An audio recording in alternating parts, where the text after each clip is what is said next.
বোন হতো। হতো মানে কি? ও তো আমাদের ছোট বোনই। মানে ছোট বোন? হ্যাঁ, তোকে বলতাম না চাচার কথা, যে টাকা দিয়ে আমি ফুটপাতে দোকান করে আজকে এই পজিশনে এসেছি। হ্যাঁ হ্যাঁ, সেটা আয়নার ভাব। উনি যে তোকে ফর্ম ফিল আপের সময় যে টাকা দিয়েছিল, সেই মানুষটাই ইনি। আব্বা যদি বেঁচে থাকতো না খুবই খুশি হতো। আব্বা সব সময় ওনার কথা বলতো। আজ থেকে ওনারা আমাদের বাবা মা, আর হায়না আমাদের ছোট বোন। কথা দে কখনো ওনাদের সঙ্গে কোনো খারাপ ব্যবহার করবি না, কখনো ছোট করে কথা বলবি না। ছোটবেলায় মাকে হারিয়েছি, মার মুখটাও মনে নেই। আয়নার মাকে দেখে বারবার মনে হয় আমার মা কেন নেই, কেন মা আমাকে ছেড়ে চলে গেল। ওনাকে না মা ডাকতে ইচ্ছা করে। মা ডাকতে ইচ্ছা করলে ডাকবা, আমি তো তোমার মাই। আজ থেকে আমার এক ছেলে দুই মেয়ে। সত্যি বলছেন মা? হ, সত্যি কইতাছি। মার মতো আমাকে ছেড়ে চলে যাবেন না তো? না, কোথাও যাম না। তুমি তিন ভাই বোন রে আমি বুকে আগলায় রাখবো, আর কোনোদিনও আলাদা চোখে দেখবো না। দেখেছিস, তুই ভাবিকে দিয়ে মায়ের অভাব পূরণ করতে চেয়েছিলি, এখন সত্যিকারের মা পেয়ে গেলি। মা, আপনি কি কিছু বলতে এসেছিলেন? হ বাবা, ফ্রিজে কোনো মাছ মাংস নাই, বাজার করা লাগবে।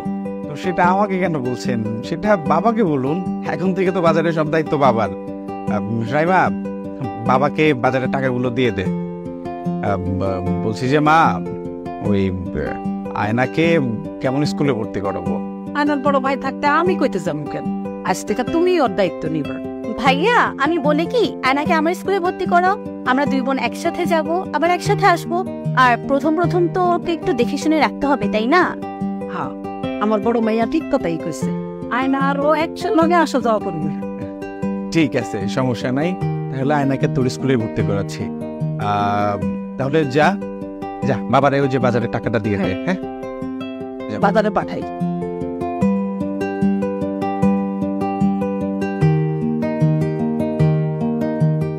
হ্যাঁ সবুজ সাহেব, কি করলেন বলুন। আয়না কই রে তোরা? তাড়াতাড়ি আয়, আজকে তো আয়নার স্কুলে, তোর স্কুলের প্রথম দিন না। প্রিন্সিপাল স্যারের সাথে আবার কথা বলতে হবে। আয় ভাইয়া, দেখ আয়না না জুতা পরতে লজ্জা পাচ্ছে। কেন আয়না লজ্জা পাচ্ছিস কেন?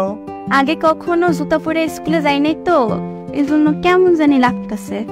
আরে দূর পাগলি, লজ্জা কেন পাবি? তুই আমার বোন না? হ্যাঁ, এরপর থেকে আর খবরদার লজ্জা পাবি না বলে দিলাম। আচ্ছা, এই আচ্ছা কি? আচ্ছা না, আচ্ছা। আর স্কুলে যা কিন্তু এভাবে কথা বলবি না। মারে গ্রামের মানুষ তো, তাই প্রথম এরকম হইতাছে, পরে ঠিক হয়ে যাবো। হ্যাঁ, আর বাবা, তুমিও এভাবে কথা বলবে না। তুমি কি গ্রামে থাকো যে গ্রামের ভাষায় কথা বলবা? আরে ঠিক আছে আস্তে আস্তে শিখে যাবে। যাও তোমরা দুজন গিয়ে গাড়িতে বসো, যাও। যা মা আসি।